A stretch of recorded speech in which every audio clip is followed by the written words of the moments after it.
le 1er janvier, nous avions commencé un thème. Ce thème, nous l'avons intitulé « La volonté de Dieu ». Alors aujourd'hui, nous sommes pratiquement au dernier dimanche de ce mois. Donc pratiquement, c'est aujourd'hui que nous allons conclure ces thèmes. Pendant tout un mois, nous avons vu des orateurs défiler en ce lieu, nous parler par rapport à la volonté de Dieu. Mais aujourd'hui, qu'est-ce que nous allons retenir après avoir écouté tous ces enseignements? Le thème final, le sous-thème final que nous allons exploiter ce matin, je l'ai intitulé « Le 3 réponses de Dieu ». Est-ce que quelqu'un peut répéter après moi le 3 réponses de Dieu? 3 réponses de Dieu. Oui. Bien-aimés, le premier texte que nous allons exploiter, nous irons les chercher dans le livre d'Éphésiens, chapitre 5, verset 17. Éphésiens, chapitre 5, verset 17.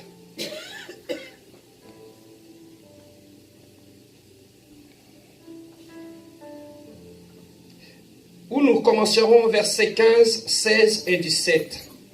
Éphésiens chapitre 5, du 15e verset jusqu'au 17e verset. Nous allons donner à Papa Yves qui va lire pour nous. Alléluia. Nous lisons la parole de Dieu dans le livre d'Éphésiens au chapitre 5 à partir du 15e verset. Veillez donc avec soin à votre manière de vivre. Ne vous comportez pas comme des insensés, mais comme des gens sensés. Mettez à profit les occasions qui se présentent à vous, car nous vivons des mauvais jours. 17. C'est pourquoi ne soyez pas déraisonnables, mais comprenez ce que le Seigneur attend de vous. Amen. Amen. Merci. Prenez donc garde afin de vous conduire avec circonscription, non comme des insensés, mais comme des sages. Rachetez le temps, car les jours sont mauvais.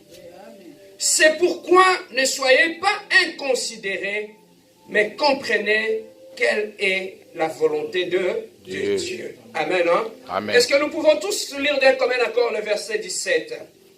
1, 2, 3. C'est pourquoi Ne soyez pas inconsidérés, mais comprenez quelle est la volonté du Seigneur. comprendre quoi? La volonté du Seigneur. La volonté du Seigneur. Amen, non? Amen. Bien-aimés, aujourd'hui, tout le monde veut que Dieu puisse l'utiliser. Aujourd'hui, tout le monde veut, bien-aimé, que Dieu puisse l'utiliser puissamment. Dans n'importe quel domaine, que ce soit en termes de prière, que ce soit en termes, bien-aimé, de parole, que ce soit en termes de dons, de grâce et tout, tout le monde veut que Dieu puisse l'utiliser puissamment. Mais bien-aimé dans le Seigneur, nous devons comprendre une chose. Dieu n'utilise pas tout le monde. La première des choses que nous devons savoir, Dieu n'utilise pas tout le monde et Dieu n'utilise pas tout le monde de la même façon. Amen. Hein? Il est celui qui appelle, il est celui qui utilise chaque personne à sa façon. Amen. Alors, lorsque nous voulons que Dieu puisse nous utiliser, en lisant la Bible, nous allons essayer de comprendre quelle est la caractéristique exacte des gens que Dieu utilise. Nous voulons que Dieu puisse nous utiliser. Mais comment ces gens que Dieu avait utilisés au temps de la Bible s'est comportés? Dieu se base-t-il sur quoi pour faire un choix de gens qu'il va utiliser. 2 Timothée, chapitre 2, verset 21. 2 Timothée, chapitre 2, verset 21. Je lis au nom de notre Seigneur Jésus-Christ. Si donc quelqu'un se conserve pur, en s'abstenant de ces choses, il sera un vase d'honneur, sanctifié, utile à son maître et propre à toute bonne œuvre. Est-ce que nous sommes là? Amen. 2 Timothée, chapitre 2, verset 21. Je reprends. Si donc quelqu'un se conserve pur, en s'abstenant de ces choses, il sera un vase d'honneur, sanctifié, utile à son maître et propre à toute bonne œuvre. Donc, la première des critères sur lesquels Dieu se base pour utiliser puissamment un homme ou une femme, que ce soit à l'église, que ce soit dans la société, que ce soit dans le monde, que ce soit dans n'importe quel domaine de la vie, le jeu que Dieu utilise d'abord, nous devons le savoir ce matin, Dieu ne se base pas d'abord, Dieu ne se base pas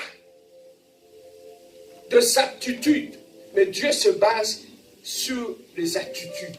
Amen. Ce qui intéresse Dieu, ce n'est pas d'abord les aptitudes que nous avons, mais ce qui intéresse d'abord Dieu, c'est notre attitude. Amen. Les aptitudes, ce sont les grâces que tu as. Les aptitudes, ce sont tes capacités intellectuelles, les coefficients intellectuels, le talent que tu as. Dieu ne regarde pas tout cela. Dieu ne va pas t'utiliser parce que lorsque tu te tiens devant les gens, tu parles imparfait, limpide. Tu parles un français de français. Ce n'est pas à cause de ça que Dieu va t'utiliser. Dieu ne va pas t'utiliser parce que tu es mathématicien. Lorsque tu fais des calculs, tu n'as pas besoin de calculatrices. Dieu ne se base pas sur ça. Pour que Dieu puisse t'utiliser, Dieu ne se choisit pas parce que tu es belle ou tu es beau. Pour que Dieu puisse t'utiliser, Dieu ne se basera pas, ne te choisira pas parce que tu viens d'une famille riche, d'une famille de nobles. Donc comme moi je viens d'une famille riche, donc Dieu doit m'utiliser. Pour que Dieu puisse t'utiliser, Dieu ne se base pas sur les aptitudes, mais pour t'utiliser, Dieu se base sur les attitudes. Quelle est l'attitude de ton cœur? La première des choses à retenir, pour que Dieu puisse choisir quelqu'un, Dieu ne se base pas sur les aptitudes, mais il se base sur les attitudes. Amen. Hein? Alors, Dieu, lorsqu'il veut t'utiliser, la première des choses que Dieu regarde, c'est d'abord ton cœur. Avant que Dieu puisse t'utiliser, Dieu observe d'abord l'état de ton cœur. C'est ça qui va pousser Dieu à t'utiliser. Dieu n'utilise pas n'importe qui, mais Dieu, lorsqu'il t'observe, la Bible dit, l'homme est attiré par ce qui frappe. Mais Dieu n'est pas attiré par ça. Dieu regarde à autre chose. Voilà pourquoi, bien aimé, c'est la grosse erreur que Élie, le père, c'est cette grosse erreur, bien aimé, que le père de David avait fait lorsque le sacrificateur, le prophète est allé chez lui à la maison. Il a observé ses enfants. Il a vu ses enfants étaient de grands. Ils étaient costauds. Ils étaient robustes. Lorsque le prophète est venu dans la maison, il a dit au père, Dieu m'a envoyé parce qu'il a choisi un de vos fils. Mais l'homme étant l'homme, observant ce qui frappe aux yeux, il avait présenté au prophète ses enfants parce qu'ils étaient robustes, ils étaient grands. Lui, dans sa tête, en tant que père, il s'est dit, je crois que celui-là, comme il est intelligent, c'est lui que Dieu a choisi. Je pense que celui-là, comme il est courageux, c'est lui que Dieu a choisi. il a commencé à sortir ses enfants. Il a sorti le premier. Le prophète a observé, il a dit, Dieu ne m'a pas envoyé pour celui-là. Il est allé, il a dit, comme ce n'est pas lui, je vais aller choisir le deuxième. Il est allé choisir le deuxième, peut-être qui était intelligent. Il dit, lui, comme il est intelligent, c'est sûr que c'est lui. Comme ce n'est pas le premier, c'est le deuxième. Il a choisi le deuxième. Il l'amène devant le prophète. Dieu lui dit non. Le troisième, comme lui, il était courageux, on lui a sorti. Dieu a dit non. Il est allé choisir, peut-être si on veut les contextualiser. Il est allé choisir son premier fils qui était médecin. Il a dit, lui, comme il est médecin, c'est sûr que c'est lui que Dieu a choisi. Il a sorti le médecin. Dieu a dit, non, non, c'est pas lui. Il a dit, non, comme ce n'est pas le médecin, le deuxième, comme il a fait les études d'ingénieur, lui, je crois que comme lui, il est spécialiste en pont et chaussée, c'est lui que Dieu a choisi. Il a sorti l'ingénieur. Dieu a dit, non, ce n'est pas lui. Papa, la façon que Dieu, lorsqu'il regarde la famille, ce n'est pas de la même façon que nous observons nos familles. L'ordre qui est dans la famille, le fils aîné, le deuxième, troisième jusqu'au cadet, ça, cet ordre-là, c'est l'ordre d'arrivée dans le monde. Mais lorsque Dieu observe les familles, il inverse le. Amen. Le cadet peut être le premier. Amen. Tu peux être né premier selon les hommes, mais dans le spirituel, est-ce que tu es le fils aîné? Est-ce que je peux avancer? Amen. L'ordre, lorsque Dieu observe la famille, l'ordre s'inverse. Amen. Hein? Ses pères, lui, il avait son ordre bien établi, hiérarchisé dans la maison. Il savait comment ses enfants étaient. Mais Dieu n'avait pas la même vision lorsqu'il observait cette famille.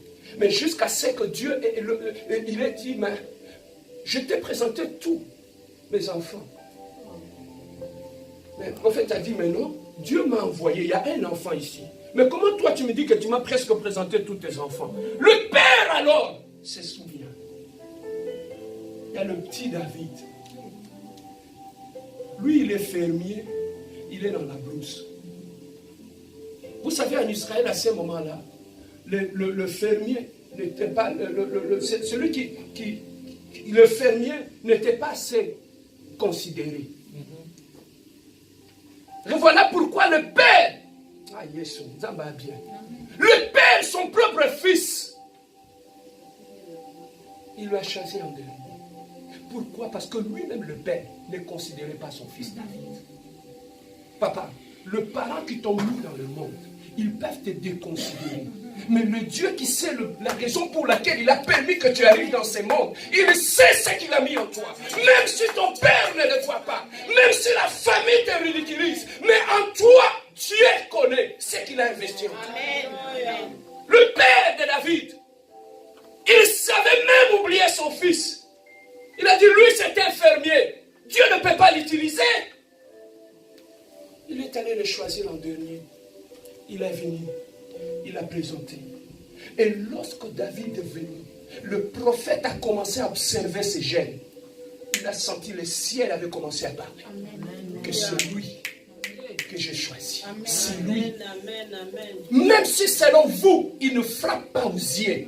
Même si selon vous, il n'a pas un diplôme d'université. Même si selon vous, il n'a pas un coefficient intellectuel élevé. Même si selon vous, il ne sent pas bon. Même si selon vous, il n'est pas beau que ses frères. Mais sache qu'il est le choix de Dieu.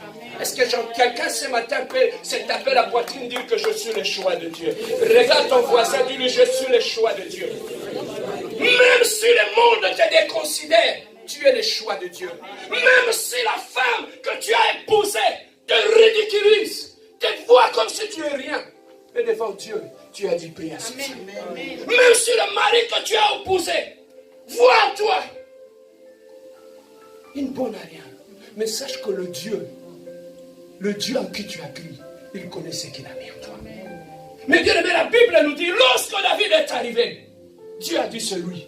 C'est sur lui que tu dois mettre de l'huile. Papa, quand tu es le choix de Dieu, même si les gens t'ont oublié, même si les gens te déconsidèrent, quand tu te présentes devant les hommes, le ciel parle. Amen. Papa, le ciel parle. Amen. Hein? Même lorsque tu vas appliquer dans un travail, tu n'as pas de relation Qui va te pistonner pour qu'on puisse t'engager là? Mais présente-toi. Si tu as le choix de Dieu, le ciel parlera. Amen. Quand tu as le choix de Dieu, le ciel parle toujours pour confirmer. Amen. Tu peux te poser des questions, mais celui qui va m'engager, ce sont des païens.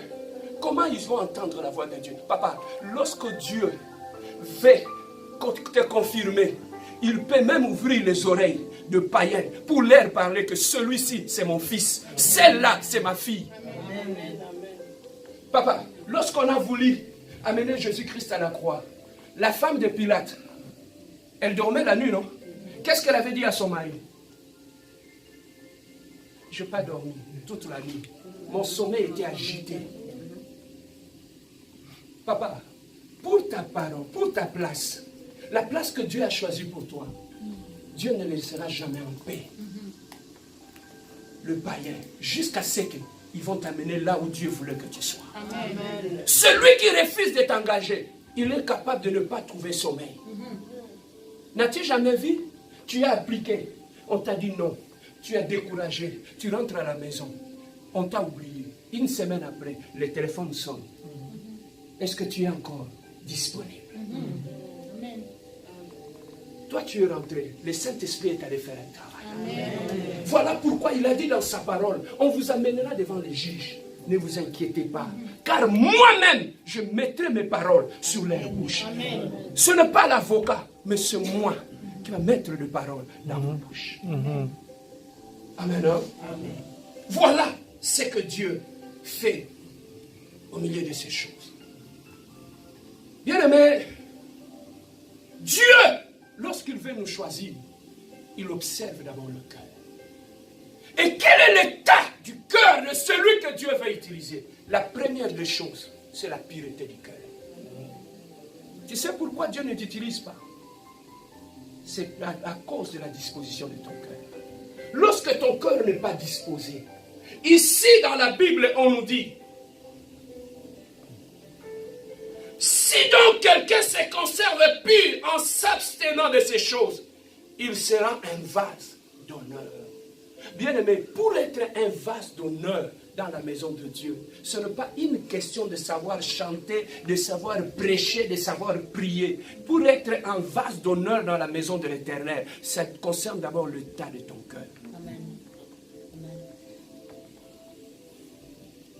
Voilà pourquoi je dis toujours aux gens, je vois des gens aller en retraite, prier, Seigneur, utilise-moi puissamment. Seigneur, utilise-moi puissamment. Je dis toujours aux gens, ne demandez pas à Dieu de t'utiliser puissamment. Demande à Dieu, est-ce que le tas de mon cœur, est-ce qu'il est correct pour que tu m'utilises?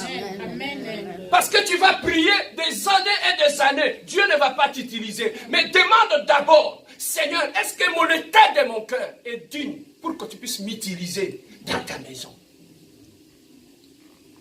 Amen. Amen, hein? Amen. Papa, l'église, c'est le palais du roi. Tout ce qu'on utilise dans le palais royal, on n'utilise pas n'importe quoi.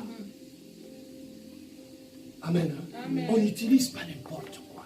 Voilà pourquoi beaucoup de gens sont à l'église. Dieu ne les utilise pas à cause, il y a disposition, il y a mité malade.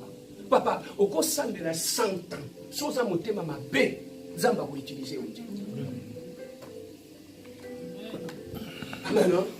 Le seule chose qui te bloque, qui peut te bloquer à ne pas voir la bénédiction dans ta vie, ce n'est pas d'abord le sorcier, c'est l'état de ton cœur. Quand tu pries, tu trouves que la prière, Dieu n'exauce pas ta prière. Arrête ta prière, observe ton cœur. Voilà pourquoi il a dit, si quelqu'un veut aller déposer son offrande devant l'autel et qu'il se rend compte qu'il a un problème avec son frère, qu'il dépose d'abord son offrande, qu'il aille d'abord régler ses problèmes avant d'apporter son offrande à l'autel. Si Dieu, il y en a bien, si Dieu n'accepte pas l'offrande de quelqu'un qui est problématique, à combien plus forte raison sa prière? L'ensemble de la pasteur, je ne vois pas la main de Dieu. C'est comme si Dieu n'agit pas. C'est comme si le ciel est fermé. Je dis toujours aux gens, va observer l'état de ton cœur. Amen. Hein? Va observer l'état de ton cœur. Parce que le propre état de ton cœur peut être un blocage à tes propres prières. L'état de ton cœur peut empêcher Dieu qu'il puisse t'utiliser.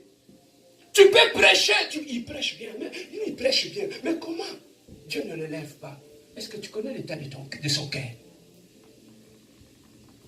Voilà pourquoi la Bible dit, protège ton cœur plus que toute autre chose. Yaya, na on peut se conseiller. Au moment où on a Nzambe, sur mon thème baby, Nzambe aussi au-dessus. Voilà pourquoi il a dit, garde ton cœur plus que ta femme. Garde ton cœur plus que ton argent. Les gens préfèrent garder leur argent, mais ne pas garder leur cœur. Papa, dans la vie, si ton cœur devient mauvais, toute voie commence à se fermer. Voilà pourquoi le diable, qu'est-ce qu'il cherche? Il te cherche t'amener sur un terrain de conflit. Lorsqu'il t'amène sur ce terrain-là, automatiquement, lorsque le cœur sera choqué, la haine va entrer. Et lorsque la haine va entrer, tu t'éloignes de tes bénédictions. Voilà, c'est ça ce que le diable fait. Il n'est pas capable de toucher à tes bénédictions parce que c'est Dieu qui te les donne. Mais il est capable de contrôler ton cœur pour t'empêcher d'accéder aux bénédictions que Dieu a réservées pour toi. Voilà pourquoi il permet des choses. Papa, lorsque tu pries ta bénédiction, dans 2 jours, tu vas voir la main de Dieu. Aujourd'hui, le diable va commencer à t'agiter. Tu as gêné. Alors que tu as gêné, tu as prié pour ce poste de travail-là. Mais à 2 jours de ta promotion, le diable vient, il te vole ta bénédiction. Comment il va le faire? Il va bousculer ton cœur. Et comment il va bousculer ton cœur? Quand tu lis la Bible, Luca, quand tu lis la Bible nous dit, le diable est entré dans Judas Iscariote. Lorsqu'il est entré dans le cœur de Judas Iscariote, ses amis qui étaient là n'ont rien vu. Mais qu'est-ce qui s'est passé? La Bible nous dit, lui-même, il est allé sur le Sanhédrin.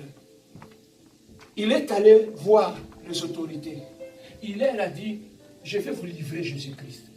Ce n'était pas Judas Iscariote, c'était le diable qui était là, qui agissait. Bien-aimé, lorsque tu es à 2 pas de ta bénédiction, le diable peut rentrer dans ton apparage. N'as-tu jamais vu? Tu as prié. Le jour où tu vas aller au rendez-vous, 2 jours avant, qu'on soit les bandits dans la Katiakou. Kende Sikoyo, na rendez-vous,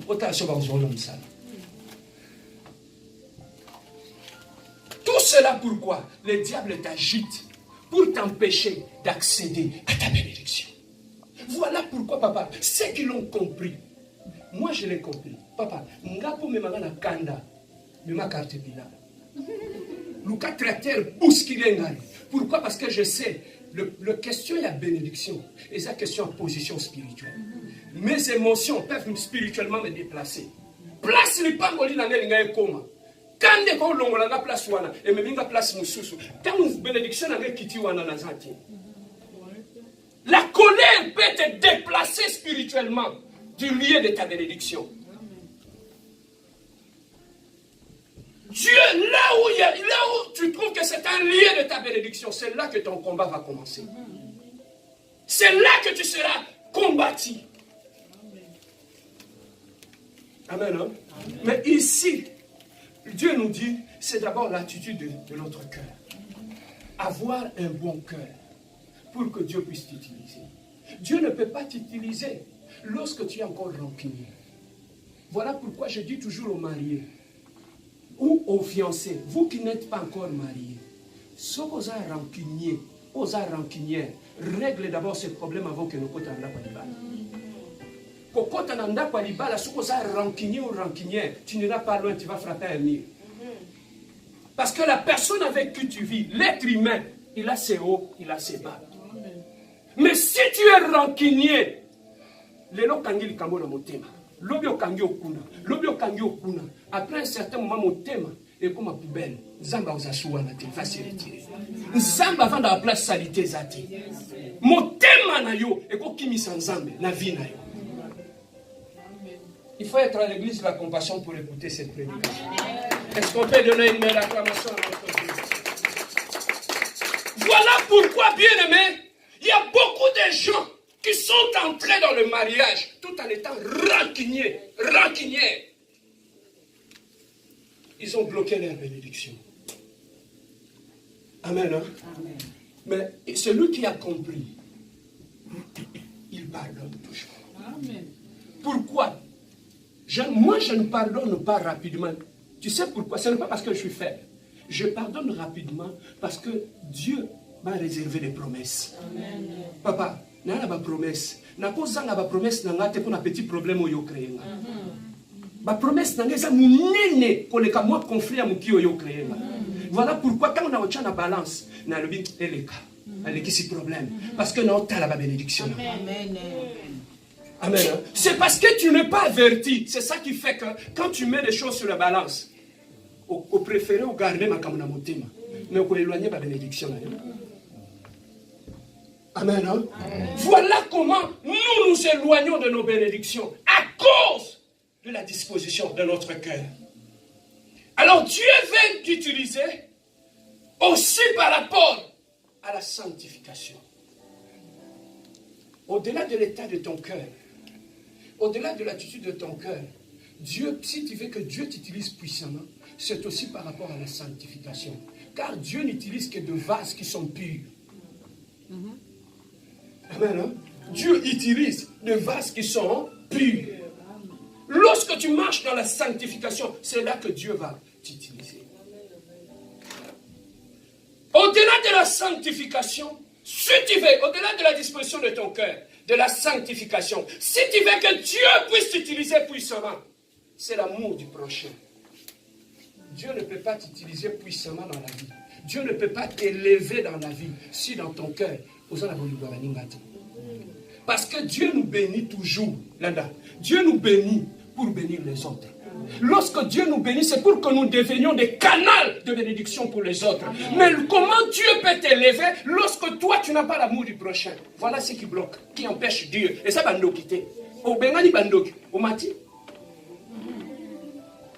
Le problème que nous avons, Dieu veut que nous puissions avoir l'amour du prochain. C'est dans l'amour du prochain que Dieu va t'utiliser. Amen. Amen. Hein? Amen. Lorsque je n'ai pas l'amour du prochain, je vais bloquer même la gloire de Dieu.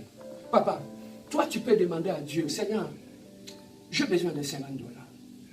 Seigneur, donne-moi cet argent-là. Moi je dors la nuit, Dieu me dit, Pasteur Serge, prends $50, va donner à frère aussi. Si je n'ai pas l'amour du prochain, non, bloquez-moi. Peut-être si j'avais donné $50 à mon frère aussi, il allait glorifier le Seigneur et le nom de l'Éternel allait être glorifié. Amen.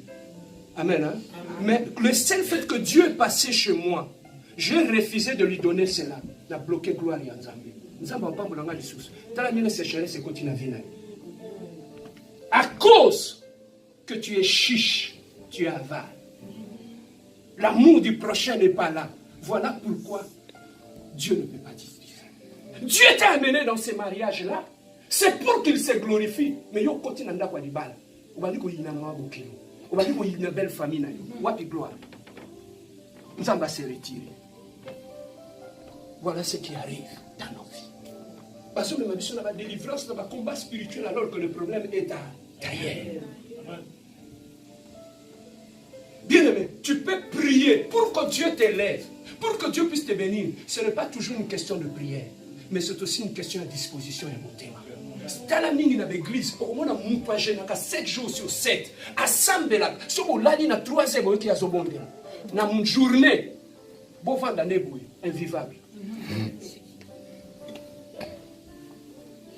J'ai commencé à me poser des questions, Seigneur. Pourquoi celui-là te craint? Pourquoi celui-là, il prie beaucoup? Mais pourquoi tu ne le bénis pas? C'est que moi, Dieu, je ne regarde pas ce que les hommes vous voyez. C'est la disposition du cœur. Amen. Hein? Est-ce que je peux avancer? Qu'est-ce que je peux retenir?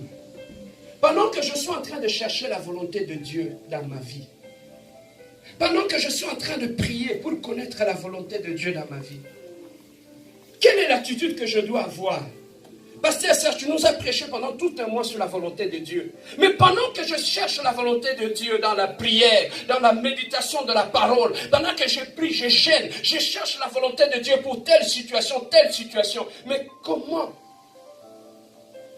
je dois me comporter pendant ces temps-là que je cherche la volonté de Dieu? La première des choses, lorsque tu commences à prier pour chercher la volonté de Dieu, que ce soit pour le mariage, le travail ou quoi que ce soit, la première des choses que tu dois faire, oublier ta volonté. Quand tu, avant de monter dans la prière, commencer à demander à Dieu sa volonté à lui, prends d'abord ta propre volonté, mettez ça de côté. Amen. Hein? Mettez d'abord ta volonté à toi de côté. Pourquoi? Parce que je suis devant Dieu. C'est vers toi que je suis venu pour connaître ta volonté à toi. Mais le problème, pourquoi nous prions? Parce que je prie pour que Dieu me montre sa volonté. Mais Dieu n'agit pas. Tu ne sais pas pourquoi. Tu sais pourquoi il n'agit pas? C'est parce que quand tu t'es présenté devant Dieu, tu as caché ta volonté derrière. Et tu es venu, tu fais semblant. Seigneur, montre-moi, quel est l'homme de ma vie? Quel est l'homme de ma vie? Mais entre-temps, c'est ma Congo, so bombi Nestor. On a cette là, Nestor, quoi ça n'a pas paquet. Attire la moustache. Alors, lorsque tu viens devant Dieu avec toutes ces choses-là, comment Dieu va te répondre? Parce que beaucoup de gens sont hypocrites même devant Dieu. Voilà pourquoi nous faisons de prières hypocrites et Dieu n'agit pas. Tu viens devant la présence de Dieu. Prends d'abord ta volonté, mets de côté. Amen. Hein? Amen. Mets ta volonté de côté. Ça, c'est la première des choses qui va assurer le succès dans ta prière. Lorsque Dieu voit en toi, tu viens avec un cœur qui est comme une feuille blanche. Tu dis, Seigneur, c'est toi qui dois écrire. Écris dans ma vie ta volonté à toi. Lorsque Dieu voit cela, il sait qu'il vient venir se soumettre à moi. Je vais inscrire sur son cœur ma volonté. Amen. Amen. Hein? Dans une feuille où on a déjà écrit, lorsque tu demandes à Dieu, Seigneur, prends, écris quelque chose. Même si tu écris, comment tu vas le voir? Parce que sur cette page-là, il y a déjà des écrits. Voilà comment nous nous présentons devant Dieu dans nos prières. Tu vas croire que nous avons salaté, mais c'est parce que Dieu veut d'abord que tu fasses tomber la volonté que tu as, pour que lui puisse inscrire dans ton cœur sa volonté à lui. Donc, la première des conditions, lorsque tu t'approches de Dieu, oublie ta volonté. Bosse maintenant ma gloire, bosse maintenant Teresa. Oublie ça d'abord. Lorsque tu t'avances devant Dieu, c'est lui. C'est ça que tu dois d'abord connaître. Amen. Hein? Amen. Tu ne viens pas devant Dieu pour l'imposer ta volonté à toi. Mais la Bible dit dans la prière de notre Père, lorsque nous prions, quand les disciples ont demandé à Jésus, qu'est-ce qu'il a dit? Que ta volonté sur la terre. Donc ce qui doit s'accomplir sur la terre doit venir d'où? Du ciel. Est-ce que ce qui s'accomplit dans ta vie est venu du ciel? Amen. Hein? Amen. Papa, beaucoup de gens, même dans le domaine du mariage, tu as déjà quelqu'un que beaucoup de gens ont coucou, en cachette, et tu vas devant Dieu. Seigneur, montre-moi ta volonté. Mais il y a Pierrot qui est là, non? C'est quoi la volonté qui veut qu'il te montre? Hein? Seigneur, montre-moi ta volonté. C'est quoi la volonté que tu veux qu'il te montre? Lui, il est déjà là. Comme il y en a d'autres sœurs qui disent, ah, pasteur, mon bel on est au vivakanaï. Bon vivaraté, beaucoup fakanaï. Le bas pasteur, mon bel on est au koufakanaï. Amen. Hein? Amen. Il y a des choses de fois que nous disons, oh non, on a vivara moi la moitié, beaucoup fakanaï. Et c'est ça qui arrive. Même ce qui fait que nous ne puissions pas voir la volonté de Dieu. Alors lorsque tu vas, au-delà de ne pas voir une volonté lorsque tu t'approches de Dieu, lorsque tu vas devant le Seigneur, n'ayez pas un plan B. Là, au bon de là, ce n'est pas répondre. Moi, on a de l'argent. Alors, tu dis le message n'a fait suivre. Alors, tu viens devant Dieu avec un plan B. Je prie, Seigneur, si je ne prends pas ce travail, je vais aller appliquer là-bas. Donc tu as déjà un plan B, mais Dieu va te laisser un plan B. Voilà pourquoi la Bible dit que celui qui fait le mal, qu'il continue à faire le mal. Donc quand tu viens devant Dieu, n'ayez pas un plan B par rapport à ça. Le plan B, c'est ça qui crée même des problèmes. Le plan B, même dans nos mariages, il y a un plan B. Moutoua Bali, mais il continue à avoir un plan B. Alibalo na koti. C'est que India. John Walinga à Chicago. Comment Obomi Libala Lelo, après une semaine, aux yeux fiancés? À Moutoua, à ta Maria. Même s'il est descendu d'ici, elle a un Jao. Pourquoi? Parce qu'on a déjà un plan B dans nos vies. Dans le plan B, même dans nos relations. Bien avant, on a un frère, osé. Tu vas dans bien. Mais mon collègue, sakanananga. Face à la bimisi là, on a pas. On va dans un plan B.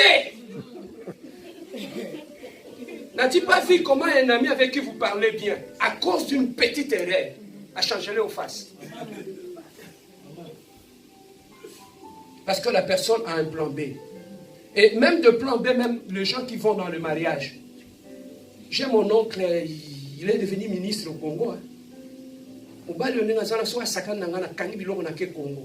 Mon oncle est ministre là-bas. Mais comment tu veux que Dieu puisse agréer tes prières? Parce que tu as déjà un plan B. Amen. Hein?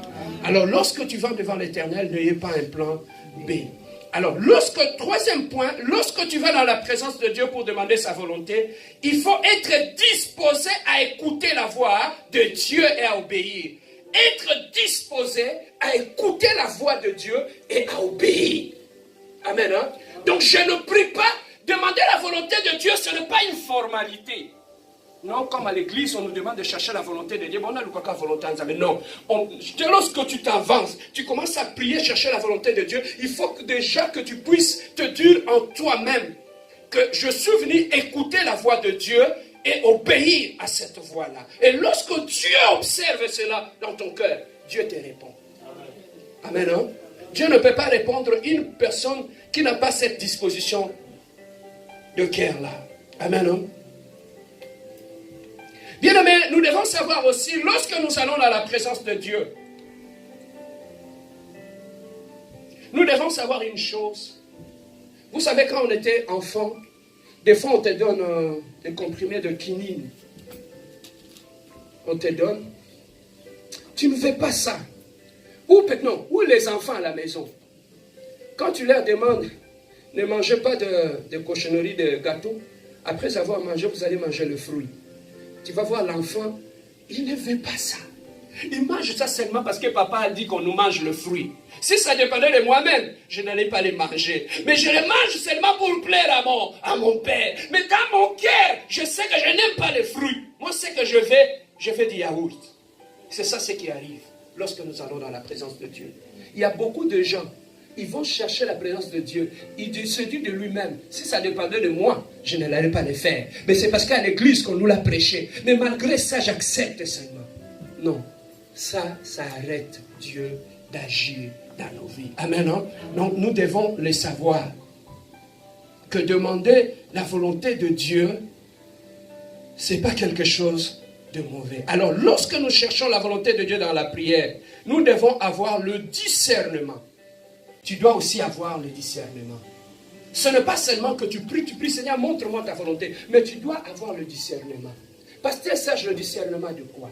Lorsque tu cherches la volonté de Dieu, tu dois avoir le discernement du lieu que Dieu a choisi, que ta bénédiction va s'accomplir. Amen. Hein? Tu dois d'abord avoir le discernement du lieu. Que ce lieu-là, c'est le lieu que Dieu a choisi, que j'aurai ma bénédiction. Tu dois avoir le discernement. Parce que si tu n'as pas le discernement, tu vas atteindre la volonté de Dieu là où elle ne devait pas atterrir. Lorsque Dieu avait dit par le prophète le roi naîtra en Bethléem en Judée. Marie et Joseph, pendant leur voyage, ils voyageaient. Écoutez ceci. Lorsque le pied de Marie avait atterri à Bethléem, Marie était enceinte. Durant tout le long du chemin, rien ne s'est passé dans son ventre. Mais lorsque le pied de Marie avait atterri en Bethléem, là où le prophète avait dit que le fils allait naître, subitement, Marie a commencé à avoir des contractions. Pourquoi? Parce que la bénédiction qu'elle avait dans son ventre avait compris que nous sommes arrivés au lieu de l'accomplissement. On n'avait pas provoqué la contraction. La bénédiction avait compris que c'est le lieu de l'accomplissement. Mais quand tu es sur le lieu de l'accomplissement de ta bénédiction, sache que tu ne forceras pas les choses. Papa, ce que ça place pour la bénédiction, il fallait écouter au forcer. Si l'église, la compassion est le lieu de la bénédiction, tu ne forceras rien.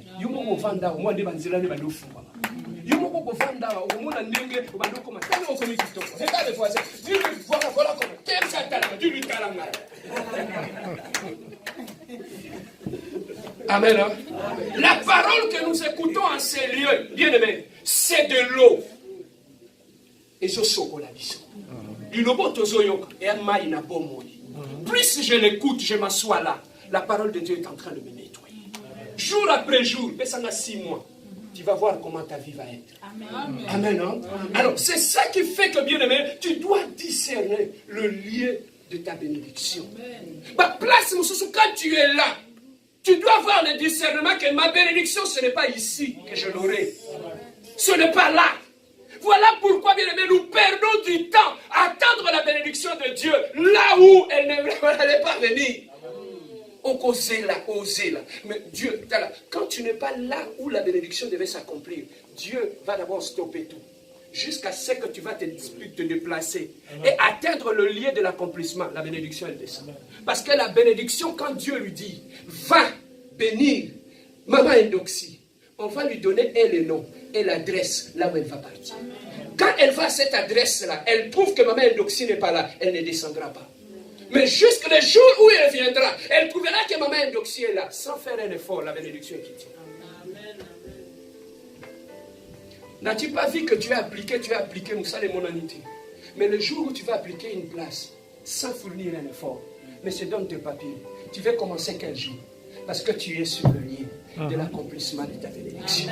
Sans fournir un effort, tu vas commencer à gravir les échelons. Parce que je suis sur le lieu de l'accomplissement de ma bénédiction. Et quand tu es sur ce lieu-là, même si on te combat, on peut sauter. Parce que la bénédiction va s'accomplir ici. Amen. Même quand les gens vont faire des complots, c'est parce qu'ils ne savent pas les données spirituelles. Que ce lieu-là, Dieu te l'a déjà donné. Ils vont te combattre. Mais Dieu lui-même va mettre à nu leur complot. Pourquoi? Parce que tu es sur le lieu de l'accomplissement de la bénédiction. Quand tu es sur ce lieu-là, la bénédiction est là. La protection divine est là aussi. Si on continue à libalo et ça yo, même à ta belle famille à l'ingioté, souka nzamba ondini sabango. Ils vont commencer à t'accepter comme tu es. Pourquoi? Parce que c'est ta place et c'est ta bénédiction. Même si les gens s'opposent, ils vont finir par changer. Amen. Ils vont s'habituer à toi. Amen. Hein? Amen. Ne quitte pas ces lieux-là parce que nous, je suis combattu ici, oui. Mais tu ne sais pas que la bénédiction a toujours été combattue. Tu dois avoir le discernement du lieu. Et tu dois aussi avoir le discernement. Au-delà du lieu, tu dois avoir aussi le discernement du temps de l'accomplissement de ta bénédiction. Amen. Hein? Alors, pourquoi cela? Tu dois discerner que ce temps, c'est le temps de ma bénédiction. Parce que si tu ne discernes pas, tu peux passer à côté de ta bénédiction. Est-ce que c'est le temps de ma bénédiction?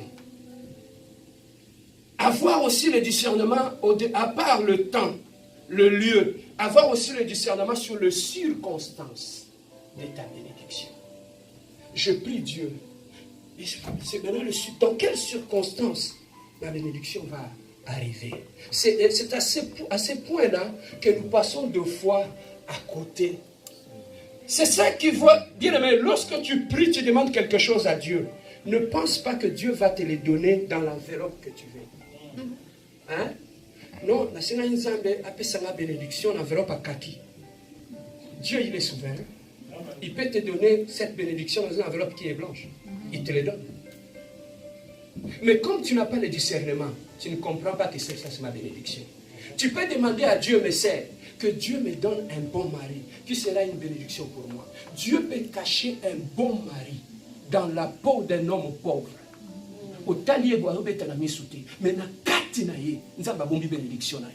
Et cet homme-là, quand il vient te demander un mariage,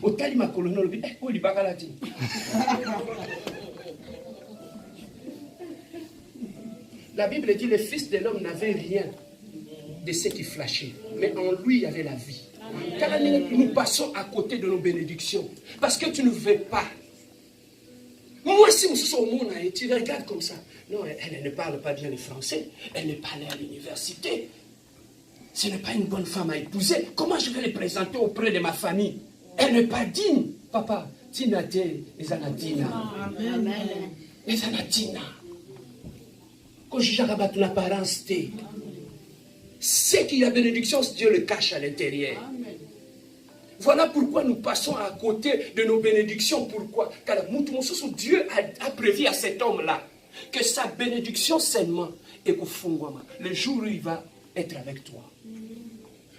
Nzamba a destiné qu'il soit une bénédiction uniquement pour toi. Voilà pourquoi quand il errait dehors, il était toujours pauvre. Mais le jour où il entre dans ta vie, la même personne, à propos du diplôme, à qui au code Samati, c'est directeur.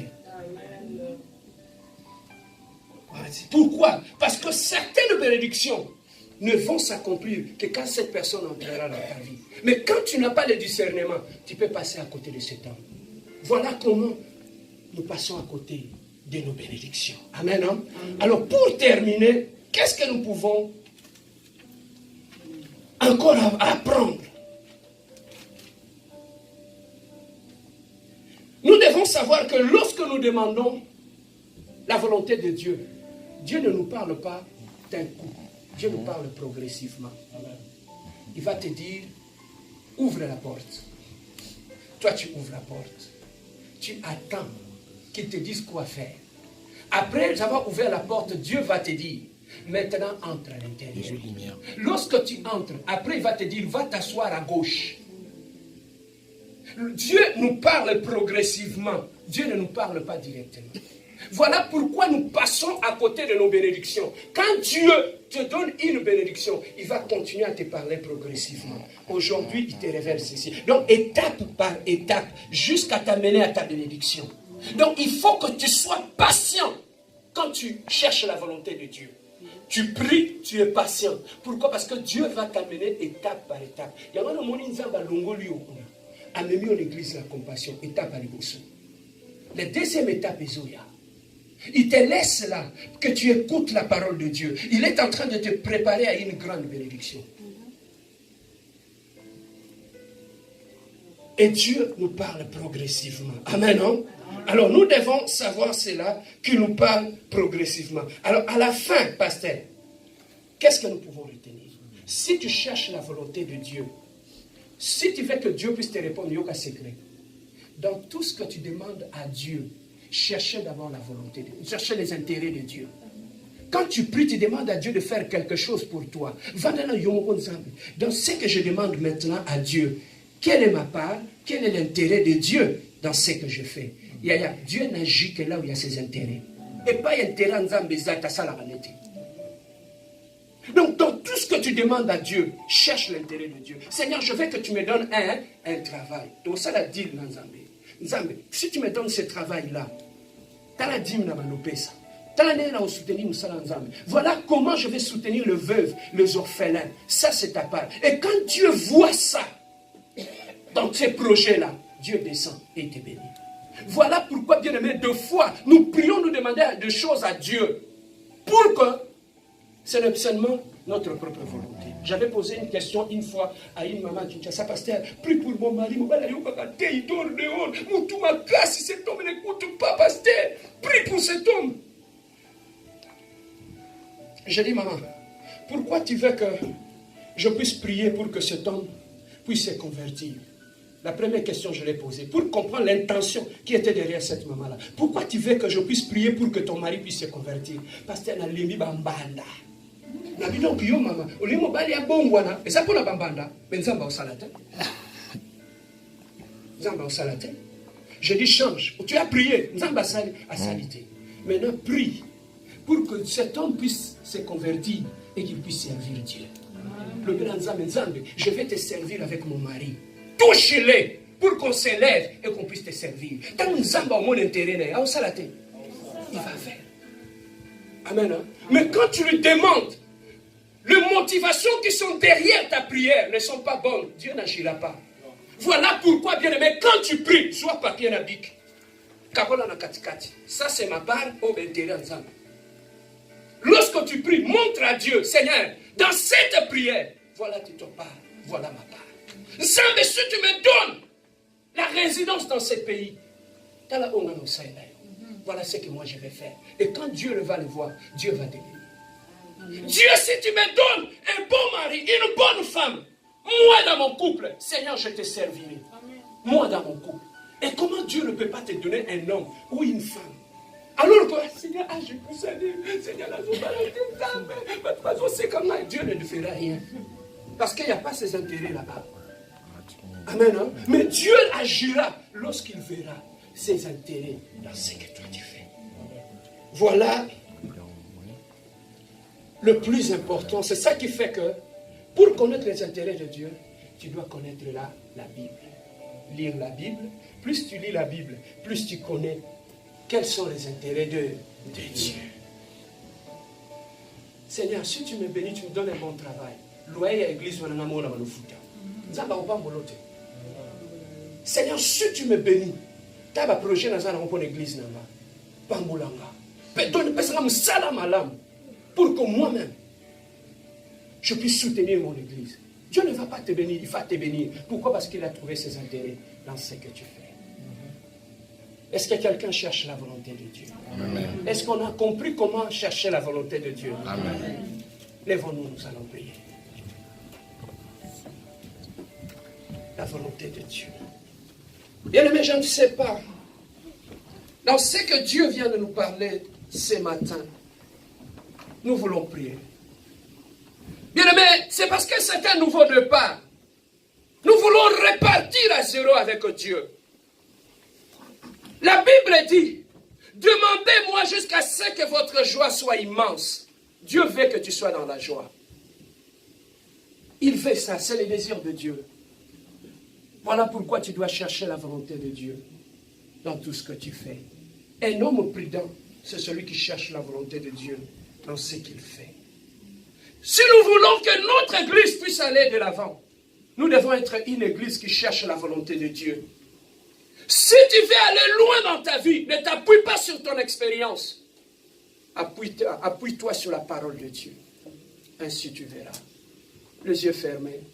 Bien-aimé, observe au travers de la lumière, de cette parole. Regarde quelles sont les erreurs que tu as faites dans ta vie. Regardez aujourd'hui pourquoi tes prières n'ont pas été exaucées. Pourquoi ces blocages? Pourquoi ces tumultes dans ton mariage, dans ta vie? Parce que Dieu me voulait ailleurs et moi j'étais ailleurs. Mais non, Seigneur, nous voulons dire à Dieu, nous revenons à toi. Nous voulons repartir à zéro. Seigneur, dirige mes pas, conduis mes pas. Je n'ai vu personne dans la Bible que Dieu a conduit et qu'il a échoué. Il a pris Israël de la captivité dans le désert, là où on ne s'aimait pas, on ne plantait pas. Mais le seul fait qu'ils étaient dans la volonté de Dieu, bien aimés, ils ne sont pas morts de faim au désert. Parce qu'ils étaient dans la volonté de Dieu. La volonté de Dieu est ta protection. La volonté de Dieu est ta sécurité.